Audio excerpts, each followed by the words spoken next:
All right, everyone. Welcome to the first episode of the Through the Viewing Screen podcast. I had something else planned originally. I was going to talk about this, break down this movie called. I think there's two movies. I think one is Let the Right One In. I think that's the one I was going to break down. It's the American version of this European story.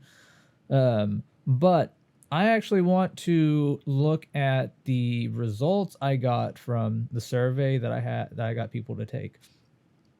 I sent out two surveys. They're identical surveys.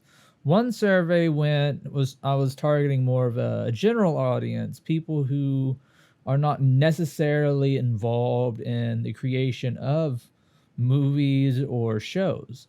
And then the other one I sent to a college of media entertainment, uh, to get the responses from people who are more directly involved in the creation of these digital stories. I wanted to see if there was a split between how these two different groups viewed viewed movies and shows. And what I the results I got were pretty interesting. The people who are not necessarily involved in the creation of these stories, 73% of them agreed story quality has gotten worse compared to the second survey, where 58.6% said story quality had gotten worse. What I found interesting after that was there was the I asked people to respond to if movies and shows are just entertainment. And in survey one, 37.8% said shows are just entertainment, and I believe the next largest percentage was neutral.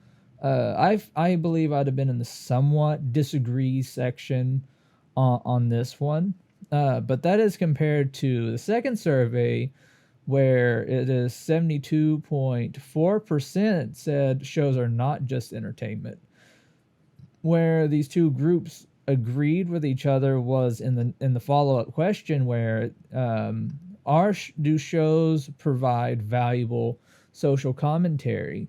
And 78.4% in the first survey agreed that shows do provide valuable social commentary, whereas in the second survey, 93.1 agreed that shows provide valuable social commentary.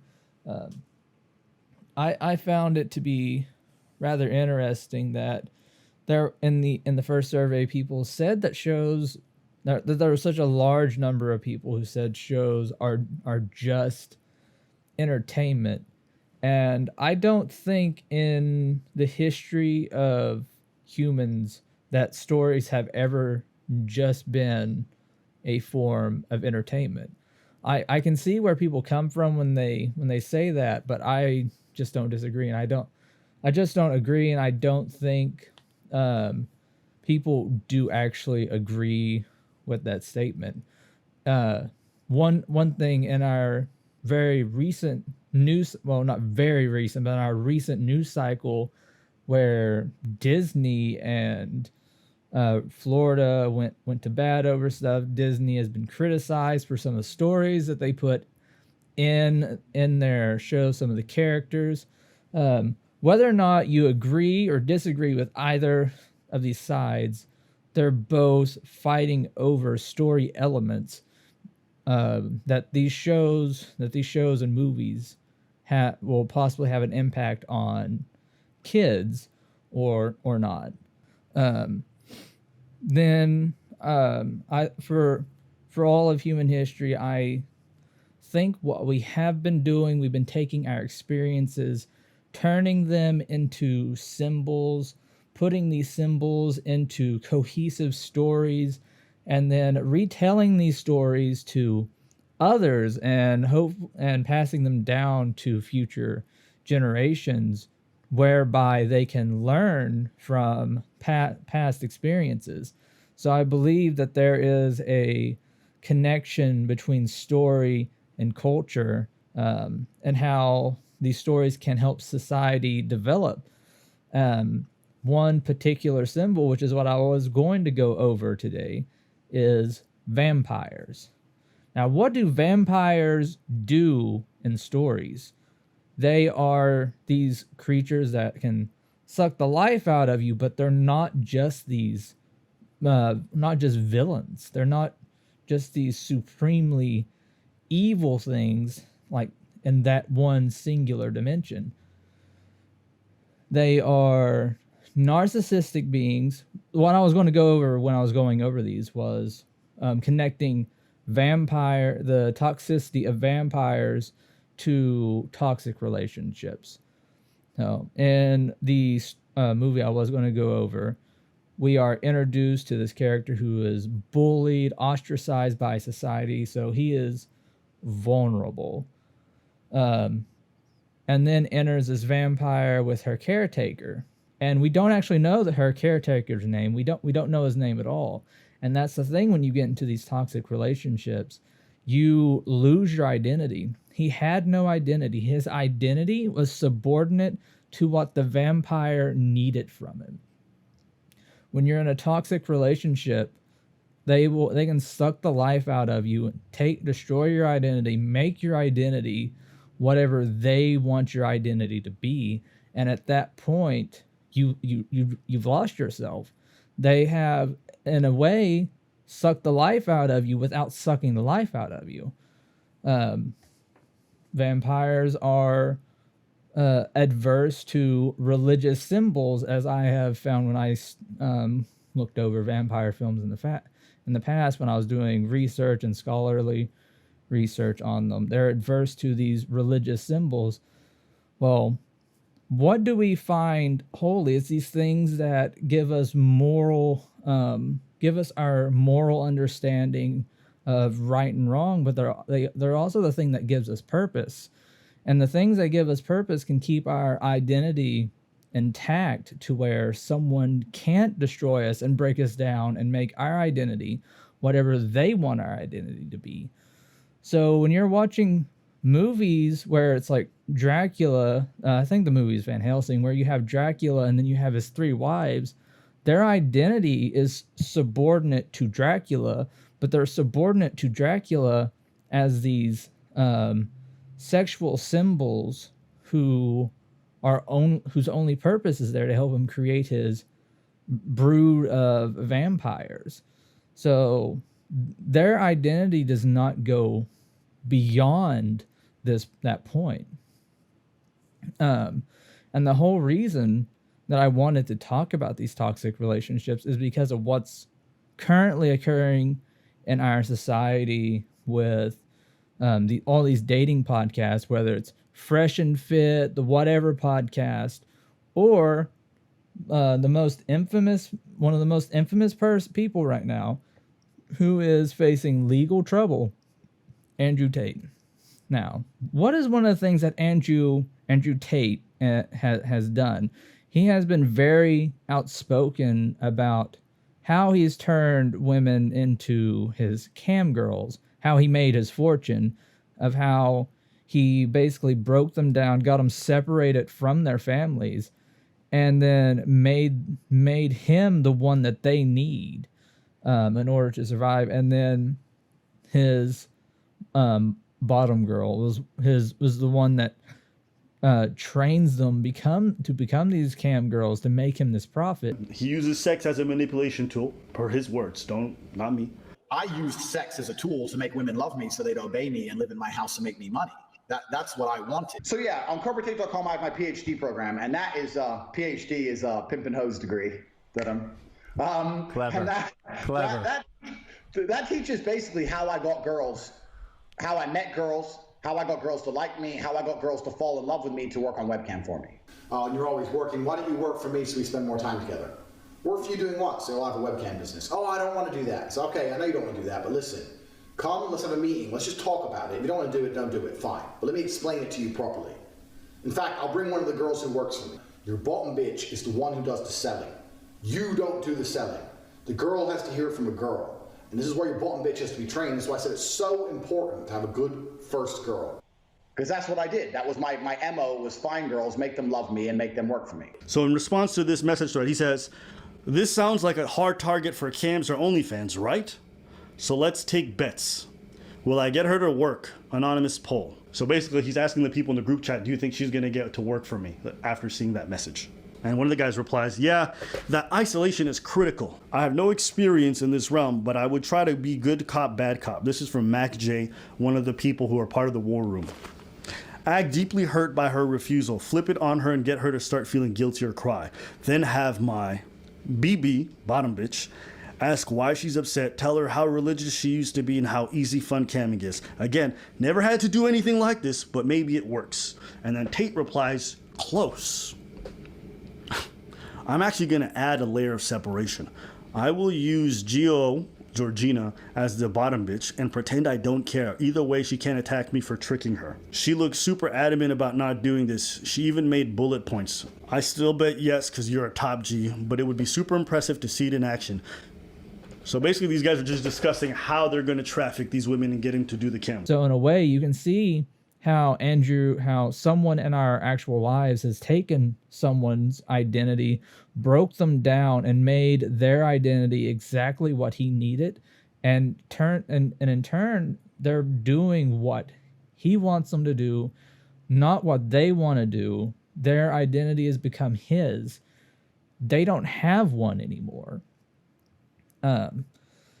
And this is relevant because when I was doing my study of vampires, when I was taking a horror and film class, I had found that I think it was a therapist out there who uses killing your vampires as a way of treating trauma victims.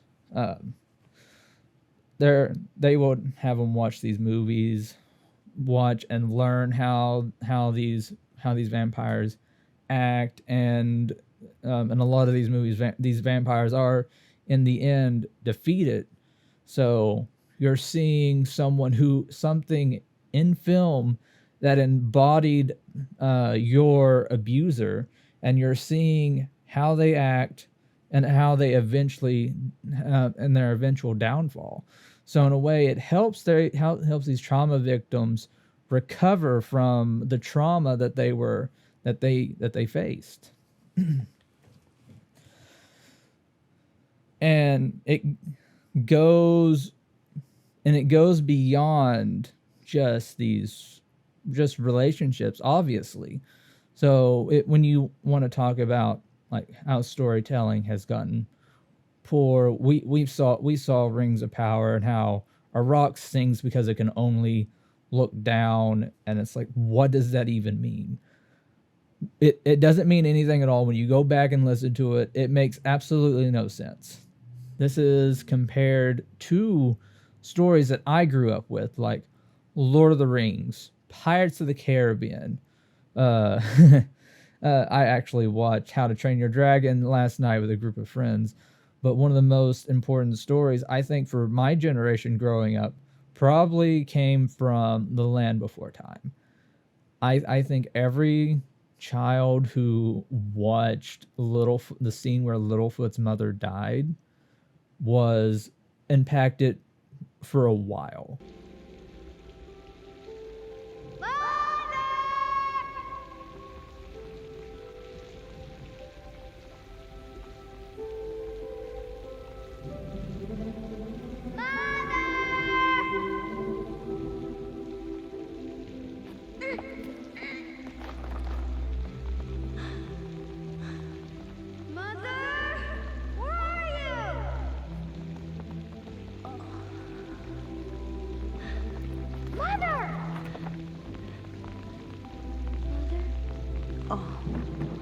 Please get up. I'm not sure I can, Littlefoot. Yes, you can. Get up.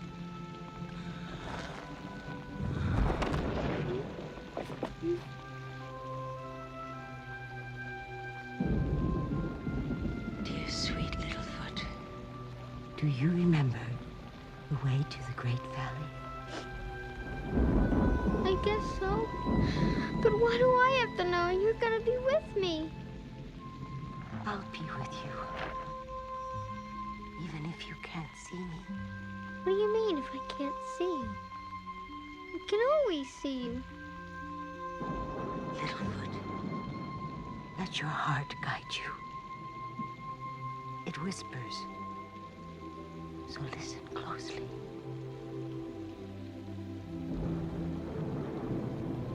Mother? Mother?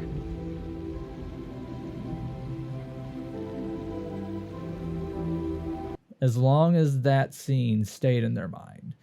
Because here is someone that Littlefoot loves. Littlefoot, in an essence, is supposed to be communicating to the viewer. So here is someone Littlefoot loves. We see someone that we love in the way that Littlefoot sees someone that he loves. This person gives, Littlefoot's mother gives her life in order to save Littlefoot. And as we're growing up, we have our parents who did whatever they could to protect us as kids. So we can see our parents in Littlefoot's mother who dies. And it's one of those impactful things where you want to spend as much time as you can with those you love, because you never know when something's going to happen and you're going to lose them. It's one of those things that my mother made sure to impart to me growing up. One time as a kid, I was really angry. I didn't really understand what I was saying until my mother told me what she said. So I got angry at her. I told her I hated her, and then she went, "You never tell someone you hate them, because tomorrow when you wake up, they might not wake up. They might not be there. You have them today, and whatever you tell them today is what is probably could be the last thing you tell them. And tomorrow when you wake up,